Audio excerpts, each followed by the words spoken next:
Vous souhaitez avoir comme information les meilleures actions en un clic, en tout temps, en toute heure, en tout lieu, que ce soit sur votre portable, votre téléphone portable, n'hésitez pas à consulter cette vidéo.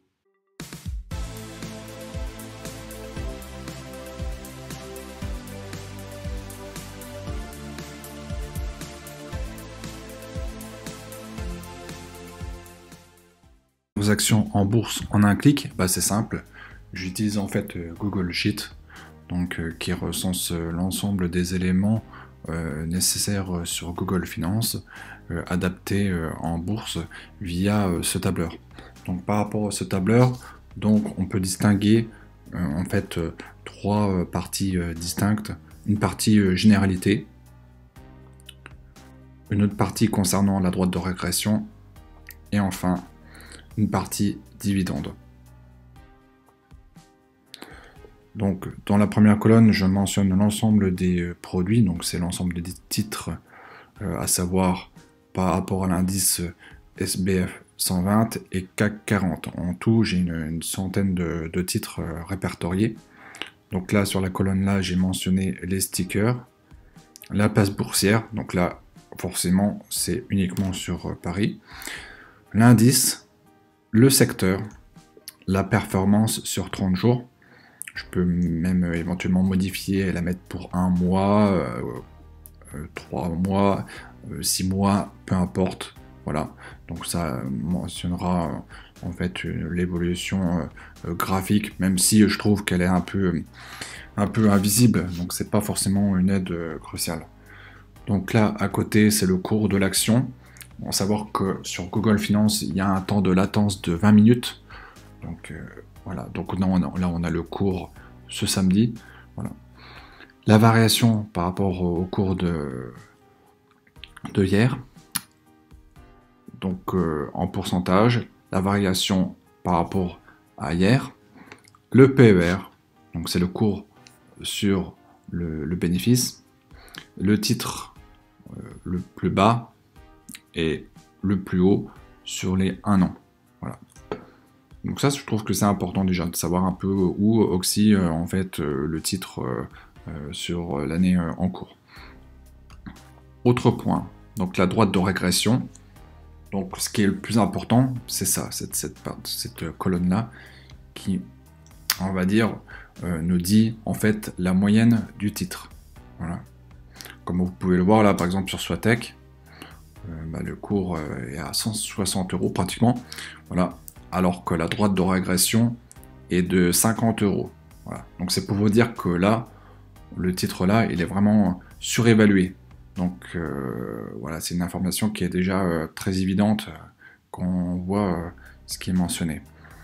Donc ce que j'ai mis là par rapport aux tailles de l'écart type, donc j'ai fait.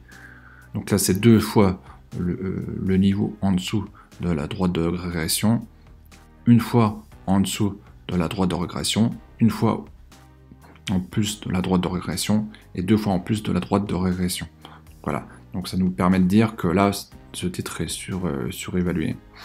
Et plus je descends, par exemple, parce que là, je l'ai fait en fonction, comme vous pouvez le voir, j'ai trié de Z à A, et là, hop, je trie, et plus je descends, plus j'aurai les titres qui sous-performent.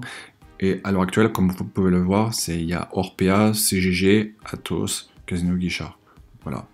Et qui performent à pratiquement moins 100%. Voilà. Donc c'est ça qui me permet en fait de trouver automatiquement les actions qui sous-performent, et forcément c'est des actions qui peuvent être intéressantes à acheter. Voilà. Et autre point, les dividendes. Savoir que là, cette année, j'ai mis les dividendes de 2022 et aussi de 2023. Voilà. À savoir que moi, je mets le montant sur chaque titre, et là, ça me calcule automatiquement le rendement du titre. Voilà. Donc, pour tous ces éléments-là, comme j'ai indiqué, voilà, pour trouver ces éléments-là, par exemple là, ce qui est important pour que le Google Sheet recense le titre par exemple de Exilor Luxottica, c'est de bien noter EPA 2.EL. Et ça, c'est des éléments qu'on trouve sur Google Finance. Voilà. Donc là, par exemple, il y a des conditions qu'on retrouve sur Google Finance. Donc, vous voyez, c'est pas quelque chose de... C'est assez complexe quand même, là, sur cette partie-là. Mais ce qui est le plus important, c'est vraiment le cours. Voilà. Donc on fait égal Google Finance, C35. C35, ça correspond à ça. Voilà. Et automatiquement, Google Finance va me rechercher le cours actuel et me le mentionner. Et dans chaque élément, voilà, c'est toujours Google Finance avec une formule à mettre et ainsi de suite. Voilà. C'est ça qui permet en fait de retracer l'ensemble des éléments sur un tableau unique. Donc moi, l'avantage de ce tableau-là, comme je vous l'ai dit, c'est de savoir déjà d'une part le cours de l'action. Voilà, donc ça c'est important. Je peux l'avoir au niveau de mon ordinateur, au niveau de mon portable. Donc ça me permet aussi, là, comme je vous ai dit, d'avoir une idée du cours par rapport sur l'année glissante. Donc voilà, un cours de 180 €, on voit que là au final, il est sur les hauteurs en fait, et au plus bas, il était à 132. Donc là, on se dit tout de suite que le titre vraiment est un peu surélevé. Voilà. Alors que au contraire, qu'on en a tous entendu de Orpea, forcément, avec l'actualité en cours. Voilà, alors le titre, il était au maximum à 90 € et il s'est retrouvé à pratiquement 6 €. À l'heure actuelle, il flotte à 7,20 €. Vous voyez, donc là, forcément, le titre là, il a énormément perdu entre-temps. Voilà. Donc le deuxième élément, c'est la droite de régression, c'est de savoir quelles sont les meilleures actions en fait en cours. Donc moi, quand je dis meilleures actions, c'est forcément les cours, les titres où ils ont un cours très largement en dessous de la droite de régression. Donc en faisant cette manip, là, on permet de trouver au final, on va plutôt regarder là, ces dernières lignes, de trouver sur ces titres-là les meilleures actions. C'est des actions qui ont sous-évolué, mais qui peuvent à tout moment remonter et aller de nouveau sur la droite de régression. La droite de régression, généralement, on flotte en dessous, on remonte au-dessus et ainsi de suite. Mais la moyenne fait que elle touchera forcément la droite de régression. Voilà. Et le dividende.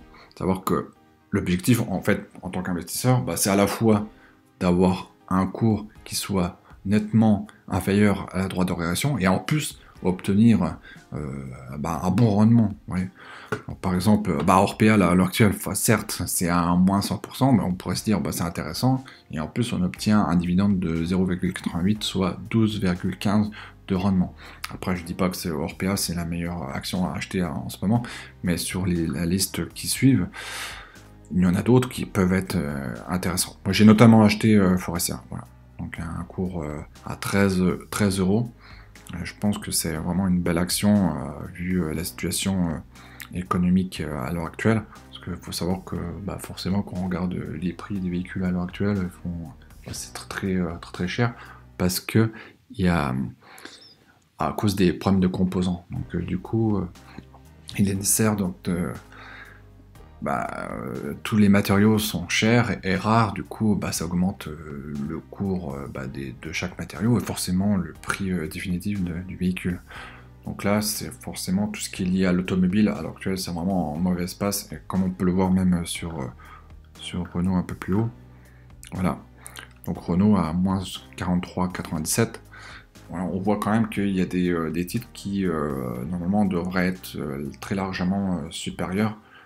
Par exemple, pour Renault, à l'heure actuelle, ce serait plutôt un titre moyen de 62 € et Forestia à 30 €. Donc là, quand on voit le cours actuel, 15 € et qu'on voit la droite de régression à 30 €, je me dis que là, forcément, ça peut être intéressant d'acheter. Sachant que quand on regarde la droite de régression, donc à deux niveaux en dessous de la droite, on voit que le titre pourrait aller à 12 €. Donc voilà, c'est pour ça que j'en ai pris à 13 €. Je pense que quand le cours va à ce niveau-là, il ne faut pas hésiter à en acheter. Voilà, parce qu'après ça peut augmenter et puis aller de nouveau sur le cours de la droite de régression. Voilà. Donc ça, c'est la base de tout. Et ce qui est pratique, c'est vraiment de pouvoir avoir ces données à la fois sur l'ordinateur portable, et qu'elles soient mises à jour, et qu'elles soient aussi sur le mobile. Donc ce qui est bien, c'est que vous pouvez remettre l'application Google Sheet sur votre portable, et comme ça, vous pouvez récupérer l'ensemble de vos données, et puis faire des achats d'actions, peu importe le lieu. Et donc, je vous disais que j'utilisais Google Finance, notamment via ce lien. Voilà. Donc ça, ce lien-là, je le remettrai sur la description, ce qui me permet de retrouver en fait l'ensemble des données nécessaires sur le tableau Google Sheet. Par exemple, donc le price, en fait, c'est le cours de l'action en temps réel, mais différé de 20 minutes maximum. Le price open, cours à l'ouverture des marchés, le plus haut cours du jour, le plus bas cours du jour. Et après, il y a plein d'éléments. Moi, j'ai pas mis le volume échangé, je trouvais que ça servait à rien. La capitalisation boursière du titre, l'heure de la dernière transaction. Voilà, il y a plein d'éléments qui sont mentionnés. Après, le bémol par rapport à l'éditeur Google Doc, c'est vraiment notamment par rapport aux dividendes, parce que là, moi, je suis obligé de le mettre manuellement. Tous ces montants-là sont mis manuellement, voilà, sur Boursorama. Donc c'est un peu pénible, parce qu'en fait, il faut que je recense l'ensemble des actions, et donc ça me prend facile 1 heure, 1 heure et demie. Donc s'il pouvait avoir justement une formule pour ça et me les mettre rapidement, ce serait très bien. Et éventuellement, si vous avez des idées ou une aide par rapport à ça pour que je puisse mettre ça directement sur Google Sheet, moi je suis vraiment très avenant par rapport à ça. Voilà. Donc j'en ai fini par rapport à la démonstration que j'ai fait par rapport à Google Sheet et par rapport à Google Finance. Donc vous voyez que ça vaut quand même de l'or, forcément, parce que tous ces éléments concentrés dans un format Excel pour 120 titres, c'est vraiment une richesse d'informations, et ça, franchement, ça permet de trouver tout de suite, on va dire, les actions les plus intéressantes. Voilà. Donc je vous remercie d'avoir regardé cette vidéo, et n'hésitez pas à mettre vos commentaires et je répondrai à vos remarques, et n'hésitez pas surtout à vous abonner, c'est important de faire valoir ma chaîne. Je vous remercie, à bientôt.